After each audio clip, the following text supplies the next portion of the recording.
In this lecture, we are going to look at the later part of art and architecture in India. We are going to focus heavily on the Mughal dynasty, and we'll look at palaces and tombs and mosques that are built during that time period. We'll also touch very briefly on some colonial examples of architecture, and then talk about an actually ancient one, stupas, related to Buddhism.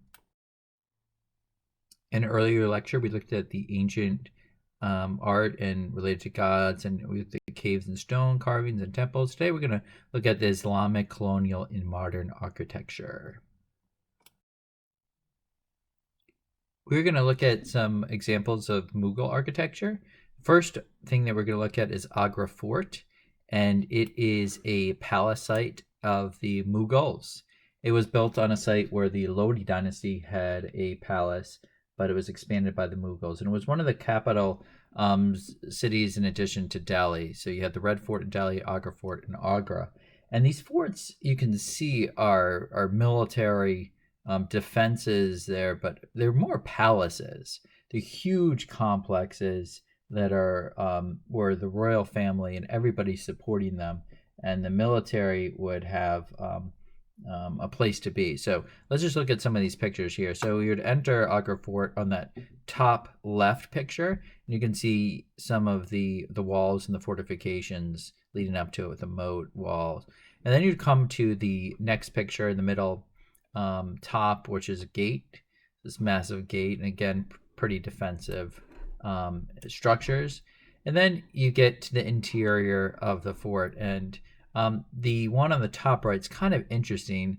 You have this beautiful balcony structure, and this is where Aurangzeb captured his father Shah Jahan and imprisoned him. So when we talk about the Mughals, we talk a lot about the family rivalries, and he was put in prison. It's not a bad prison, to be honest. It looks pretty nice. You have this beautiful view, and Shah Jahan built the Taj Mahal. And if you can see off in the hazy distance is this little dome, and that's the Taj Mahal. So Mumtaz Mahal, Shah Jahan's wife, was buried in the Taj Mahal, and so he could look at the tomb of his wife while he was being imprisoned by his son. So that's something that's a little interesting. And in the bottom, you have the two courtyards. The bottom left courtyard is the private courtyard. You can see that the red stone has now moved to white marble, which is a more impressive, more, I guess, luxurious for this inner courtyard where the Shah would have a private audience, with his family, or just the very high and elevated, the elite of society.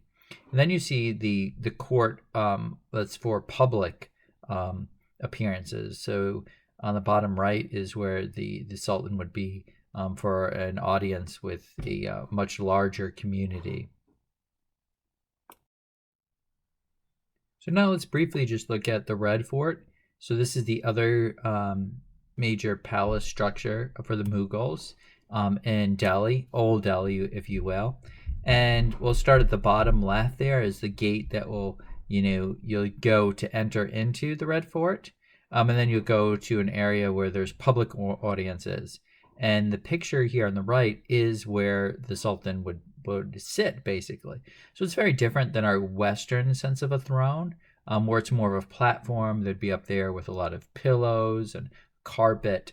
And so the Sultan would be on that top one, but people wouldn't address him directly. On that bottom platform would sit like a prime minister, and you'd talk to that individual who would relay information to the Sultan. So that's a pretty cool depiction of what it would look like to come up and make a request of the Sultan. And then in the top left is the courtyard. This is the inner courtyard where the family and would have their structures and where they would hold court.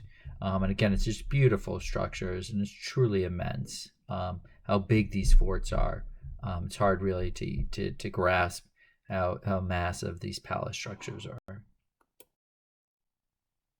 So let's spend a little time in Jaipur. This is a very impressive city in Rajasthan. And outside of Jaipur, you'll see Amber Fort. And it was built during the 16th century by a general of Akbar. but it's a really impressive, very rich area with a lot of detail. So this is a fort. Now, you look right here on the bottom right, you can see this fort on top of a hill, great defensive network. And the hills actually have walls along them. So it almost looks like the Great Wall of China as you see these walls going up and down the hills. Now, when you go, you'll see the gate structure in the bottom left here. Truly impressive. There's a Hindu temple. So now the rulers of Jaipur are Hindus, not Muslims. But they still have similar features in their forts. But you have a gate structure here, which would take you into this complex hilltop palace. And then the picture on the right is the inner courtyard where the family, actually, if you look at those arches in the background across the gardens, that's where the ruler of Jaipur would hold court, and I'll show you in a second. And where the picture is being taken from are some of the personal rooms for the kind of the royal family.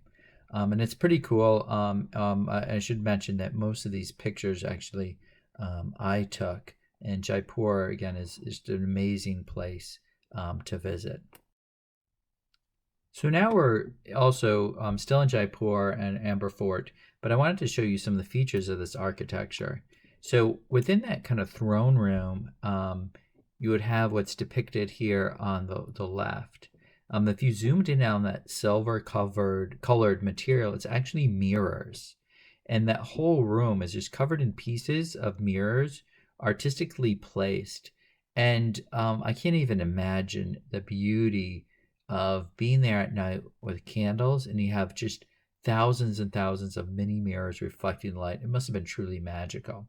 And then if you again remember, you're on this hilltop fort, and they have this lattice which is actually carved from stone.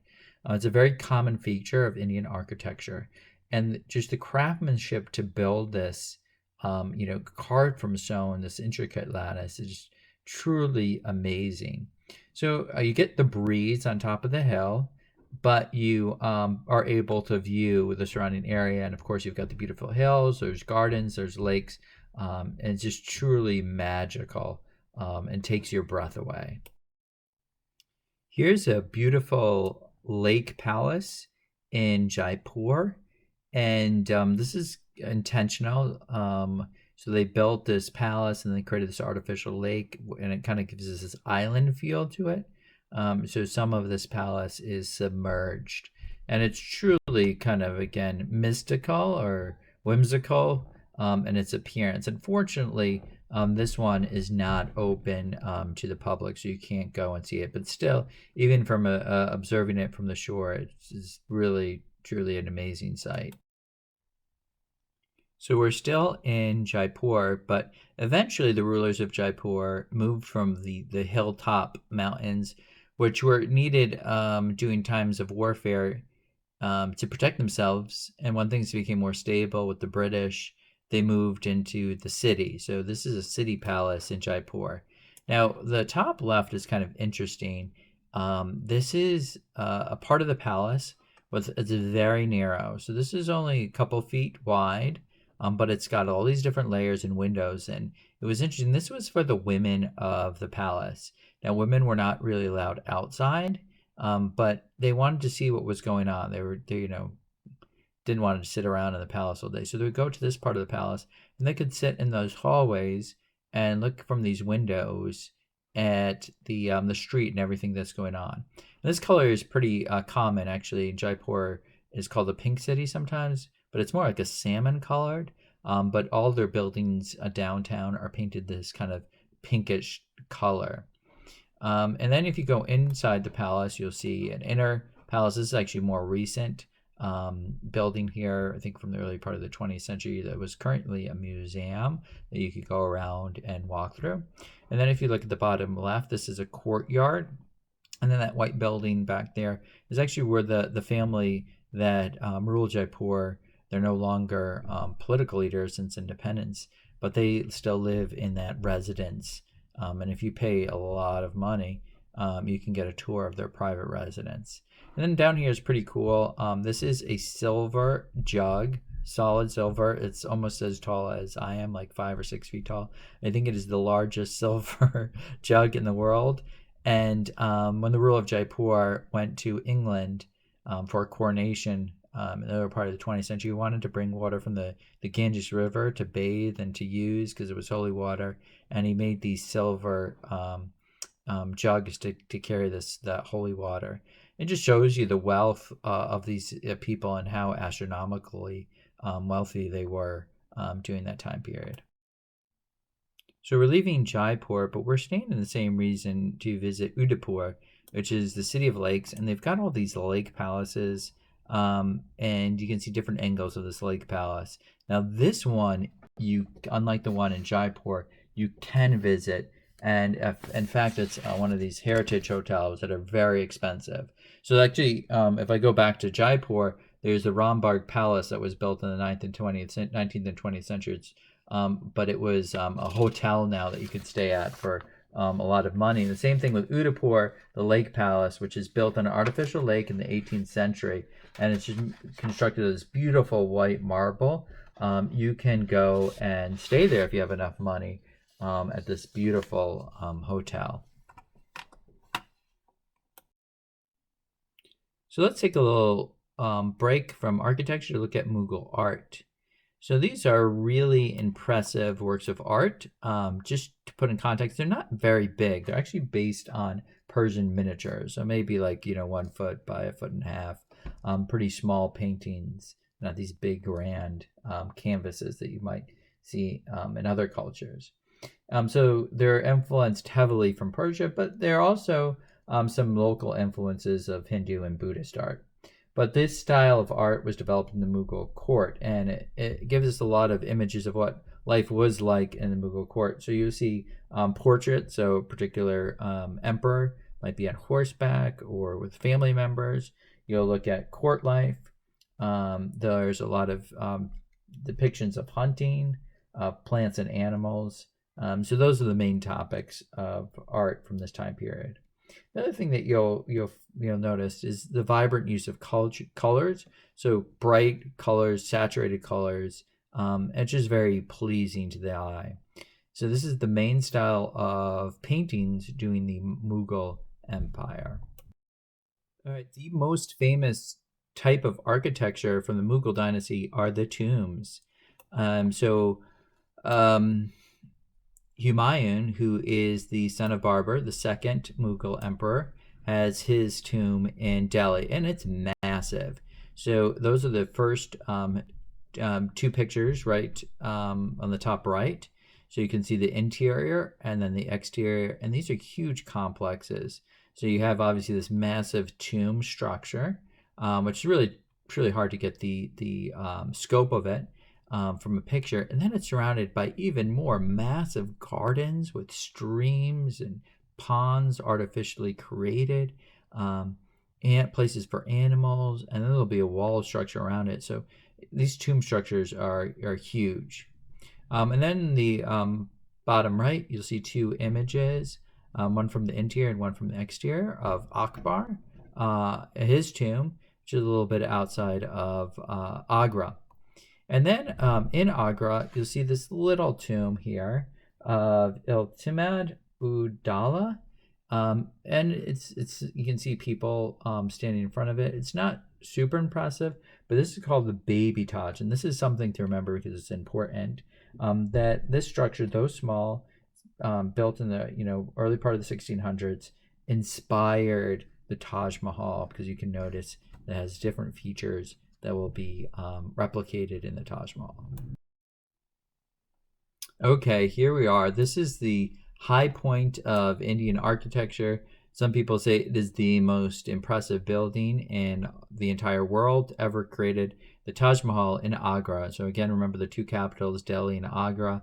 But Agra is where the Agra Fort is, and of course where the Taj Mahal is. And here you see different images of the Taj Mahal. So just first of all, remember that the Taj Mahal is a tomb. It's built by Shah Jahan for his wife Mumtaz Mahal, who died during childbirth. I think it was like the 12th or 13th child that she had. And it was built in the middle of the 1600s with this beautiful white marble. It has these four minarets around it, each of them about 115 feet tall. Beautiful domes, and surrounded, of course, by all these, fountains and little artificial streams and gardens that just make it even more impressive. And then you see a version of it from the sky in the bottom left, and you can see its location next to the river.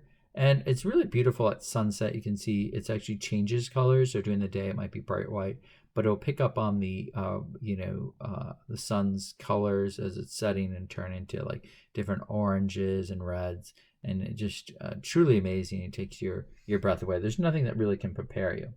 But what's even actually maybe even more impressive is this marble structure is that you go up closer and you see there's all this incredible intricate detail. So there'll be calligraphy around it, and then there's this inlaid floral patterns. And so what they did is they chisel out from the marble, and they put in these incredibly intricately carved precious stones inlaid into the Taj Mahal. It's amazing. It's truly amazing, the detail, the splendor of this building. All right, the Mughals, in addition to building palaces, those forts, and the tombs, they also built some pretty impressive mosques. The Jama Masjid is in Old Delhi, not far from the Red Fort, built by Shah Jahan in the 1600s, the same builder of the Taj Mahal. And this is something important to remember. It's the largest mosque in India. And then so that's the one on the top in red. And then if you go down to the Modi Masjid, the Pearl Mosque, also built by Shah Jahan in the 1600s. And this one's in Lahore, Pakistan, and a beautiful building as well.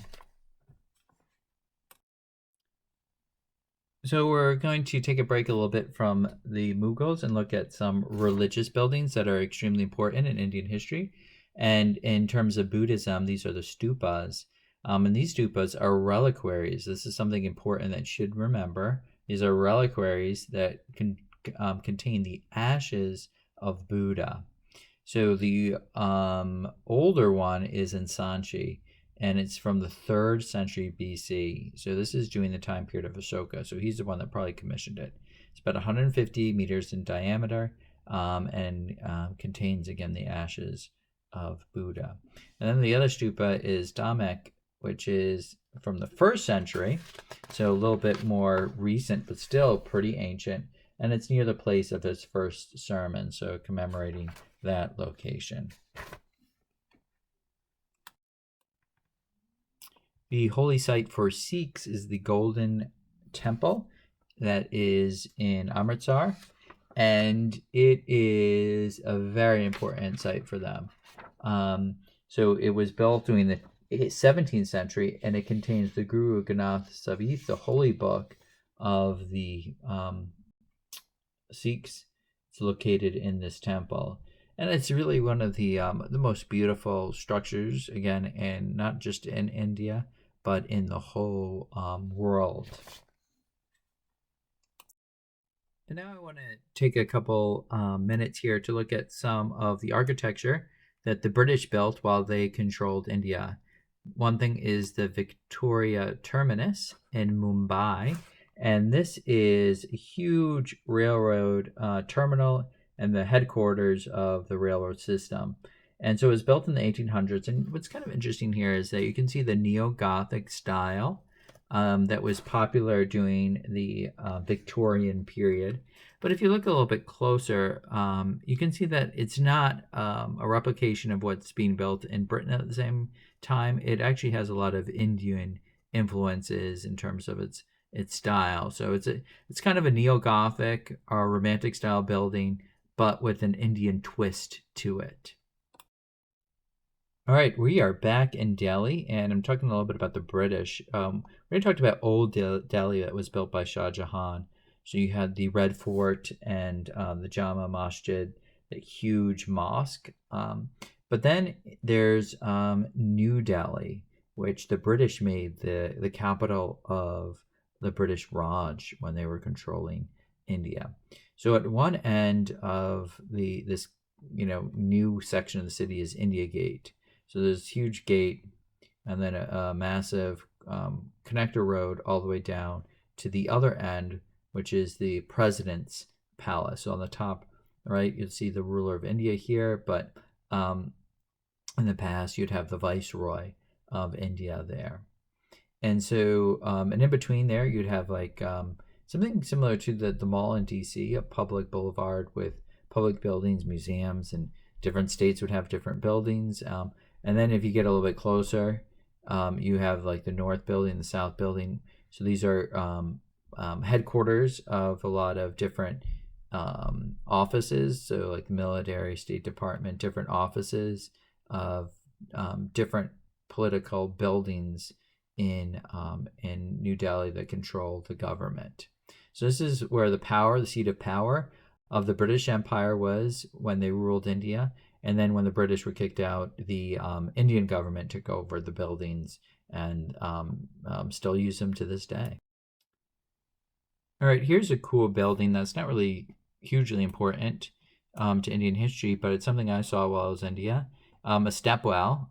So it's like an inverted pyramid, and steps all along the way. So if you look at that picture on the bottom right, you see all these steps, just tons and tons of steps. And then this is a picture from the top, and then all these steps lead down to the bottom where there's a reservoir of water or well. And the cool thing, I mean, there's a million ways to go up and down this well with all these steps, is that it could be used for dual purpose. So you could have I guess, an amphitheater, if you will. People could sit on the steps, and then you could have these platforms where performances or other audiences could be held. So the ruler would go into, near the stage, and people, the commoners, would all sit around on these steps. So just a fascinating, amazing structure that you just wouldn't expect to see. So India is a land of contrasts. The historic sites are so massive and so impressive. It blows away anything I'd ever seen in all my travels. And I've lived in Europe for numerous years. I've traveled to Rome every summer for the last 2 times, so the Colosseum. I mean, the Indian structures are just so much more massive and impressive than anything I've seen. But it's also startling is that as soon as you leave these historic buildings, there's a lot of poverty right there. Even on the presidential palace, on the grounds surrounding it, there was a homeless community that was just camped out there, kind of squatting. And so it's just, kind of stark contrast between these massive historical sites and the poverty right next door. So as you kind of walk around India, you do see a lot of, people, very close quarters, very humble dwellings, and a lot of poverty. But to continue with this kind of theme of contrast, here's a picture of the Mumbai skyline. India is very fast growing economy.